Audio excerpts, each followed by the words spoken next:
যুক্তরাষ্ট্রে আশ্রয়ের আবেদন করেছেন কিংবা বর্তমানে আশ্রয়ের মর্যাদা পাওয়ার চেষ্টা করছেন এমন অভিবাসীদের ভিসা বাতিলের পরিকল্পনা করছে ডোনাল্ড ট্রাম্প প্রশাসন। সোমবার মার্কিন পররাষ্ট্র মন্ত্রণালয় জানিয়েছে, যেসব অভিবাসী স্বল্পমেয়াদী ভ্রমণ বা ব্যবসার উদ্দেশ্যে যুক্তরাষ্ট্রে এসেছিলেন, পরে দেশটিতে স্থায়ীভাবে থাকার জন্য আশ্রয়ের আবেদন করেছেন, তাদের চিহ্নিত করে ভিসা বাতিল করা হবে।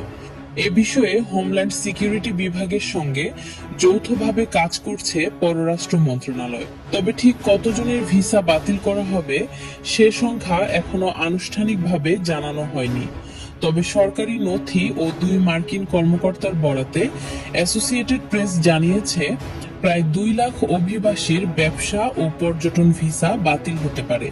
পরিকল্পনা অনুযায়ী 2016 থেকে 2026 সালের মধ্যে দেওয়া ব্যবসা ও পর্যটন ভিসাধারীদের মধ্যে যারা আশ্রয়ের আবেদন করেছেন বা বর্তমানে আশ্রয় চাইছেন, তাদের এই সিদ্ধান্তের আওতায় আনা হবে। তবে ভিসা বাতিল মানে তাৎক্ষণিকভাবে যুক্তরাষ্ট্র থেকে বহিষ্কার নয়। যাদের আশ্রয়ের আবেদন এখনো বিচারাধীন, তাদের অনেকের অবস্থান নতুনভাবে শ্রেণীবদ্ধ হতে পারে।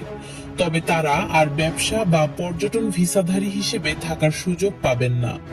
মার্কিন প্রশাসনের দাবি, দেশটির অভিবাসন ব্যবস্থা দীর্ঘদিন ধরে ভিত্তিহীন আশ্রয়ের আবেদনে চাপে রয়েছে। এরই মধ্যে ট্রাম্প প্রশাসনের অধীনে 1,75,000-এর বেশি ভিসা বাতিল করা হয়েছে বলেও জানিয়েছে পররাষ্ট্র মন্ত্রণালয়। তবে মানবাধিকার ও অভিবাসন অধিকার সংগঠনগুলো এই নীতির সমালোচনা করেছে।